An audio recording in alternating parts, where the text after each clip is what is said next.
2 शमूवेल अध्याय 1. शौलाच्या मृत्यूनंतर व दावीद अमालेक्यांचा संहार करून परत येऊन सिकलाग येथे 2 दिवस राहिल्यावर तिसऱ्या दिवशी छावणीतून शौल होता तेथून एक माणूस आला. त्याने आपले कपडे फाडिले होते व डोक्यात धूळ घातली होती. तो दाविदापाशी येऊन पोहोचल्यावर त्याने त्यास साष्टांग दंडवत घातले. दाविदाने त्याला विचारिले, तू कोठून आलास? तो त्यास म्हणाला, मी इस्रायलाच्या छावणीतून निभावून आलो आहे. दाविदाने त्यास विचारिले, कसे काय वर्तमान आहे ते मला सांग बरे. तो म्हणाला, लोक रणभूमीवरून पळाले, पुष्कळ लोक पडले व प्राणास मुकले. शौल व त्याचा पुत्र योनाथान हेही प्राणास मुकले. दाविदाने बातमी आणणाऱ्या त्या तरुणास विचारिले, शौल व त्याचा पुत्र योनाथान हे मेले हे तुला कशावरून कळले? तो बातमी आणणारा तरुण म्हणाला, मी सहज गिलबोवाच्या डोंगरात फिरत असता शौल आपल्या भाल्यावर टेकलेला आहे आणि रथ व स्वार त्याच्या पाठीशी येऊन अगदी भिडले आहेत असे मला दिसले. शौलाने मागे पाहिले तो मी त्याला दिसलो आणि त्याने मला हाक मारली. तेव्हा मी म्हणालो, काय आज्ञा?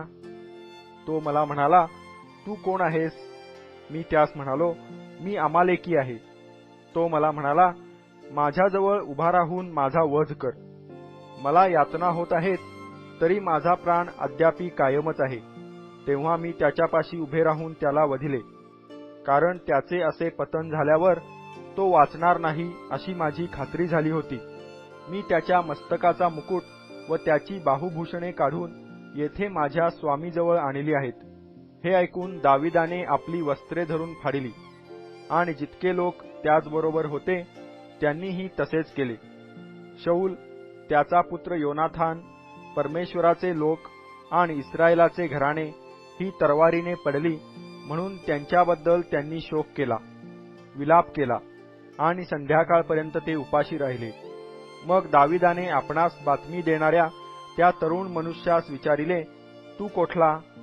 तो म्हणाला, मी एका परदेशाचा पुत्र आहे, मी अमालेकी आहे. दावीद त्यास म्हणाला, परमेश्वराच्या अभिषिक्ताचा वध करण्यास हात चालवण्याची तुला भीती कशी नाही वाटली? दाविदाने एका तरुणास बोलावून सांगितले, जवळ जाऊन त्याजवर हल्ला कर. त्याने त्याजवर असा वार केला की तो मेलाच. दावीद त्यास म्हणाला, तुझा रक्तपात तुझ्याच माथी असो. परमेश्वराच्या अभिषिक्ताला मी वधिले असे म्हटल्याने तुझ्याच मुखाने तुझविरुद्ध साक्ष दिली आहे. मग दाविदाने शौल व त्याचा पुत्र योनाथान यांच्या संबंधाने पुढील विलापगीत गायले आणि हे धनुष्य नामक गीत यहुद्यास शिकवण्याची आज्ञा केली.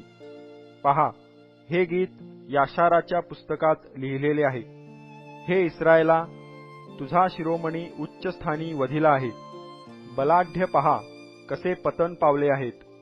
गथात हे सांगू नका, अश्कलोनच्या आळ्यात हे जाहीर करू नका.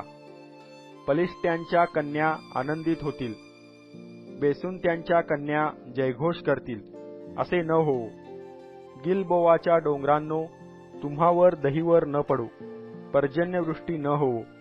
नजराणा म्हणून देण्यास तुम्हासाठी अर्पण योग्य शेते न होवोत, कारण तेथे पराक्रम्यांची ढाल भ्रष्ट झाली आहे.